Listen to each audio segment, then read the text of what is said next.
इथं उपस्थित सन्माननीय व्यासपीठ आणि सर्वच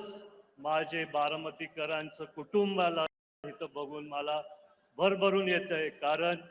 माझी शेवटची सांगता सभा ला जेव्हा आपण सगळे समोर आलो तेव्हा मी दादांच्या समोर भाषण केलं आणि आज वहिनींसाठी आणि दादांसाठी गावागावी फिरताना सगळ्यांच्या मनात एक आशा दिसत होती, दादांचं प्रेम दिसत होतं, दादांची आठवणी दिसत होते.